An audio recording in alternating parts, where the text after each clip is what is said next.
গাউসে পাক আব্দুল কাদের জিলানী বলে গো, একজন মুসলমান আর একজন মুসলমানের উপরে 6টা হক রয়েছেন। এই 6টা হকের মধ্যে 1 নম্বর হক হলো এক মুসলমান আর এক মুসলমানের সাথে যখন সাক্ষাৎ হবে তাকে সালাম দেবে, আরেকজন সালাম গ্রহণ করবে। 2 নম্বর হক হলো কোন মুসলমানকে যদি দাওয়াত করা হয় তার দাওয়াতকে গ্রহণ করতে হবে। এটা হলো রহমাতুল লিল আলামিনের একখানা সুন্নাহ মুবারক। চিৎকার মেরে বলি সুবহানাল্লাহ। গাউসে পাক আব্দুল কাদের জিলানী বললেন, মুরিদ তুমি আমাকে দাওয়াত করেছো, তোমার দাওয়াতকে আমি গ্রহণ করলাম, যাও যাও তোমার দাওয়াতে আমি যাব। এবার মুরিদ যখন এই কথা শুনলেন মুরিদ তো খুশি হয়ে গেলেন। মুরিদ বাড়ির মধ্যে চলে গেছে রে।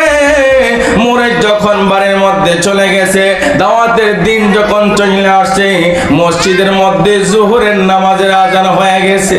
সুবহানাল্লাহ বলুন না, আল্লাহু আকবার। মসজিদের মধ্যে জোহরের নামাজের আজান হয়ে গেছে। আমাদের এলাকায় এই শ্যামনগর মসজিদের মধ্যে আজান হয় কি হয় না? আমাদের বোঝা যায় ভেজাল আছে। জোরে বলুন, হয় কি হয় না? 5 ওয়াক্ত হয়। জোরে বলুন, 5 ওয়াক্ত হয়। নামাজ পড়েননি?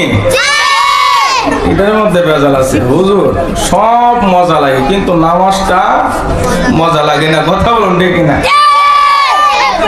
শ্যামনগর যত মসজিদ আছে, গোটা বাংলাদেশ যত মুসলিম কান্ট্রি আসে, সমস্ত মসজিদের মধ্যে আজান হয়। কথা বলুন ঠিক কিনা?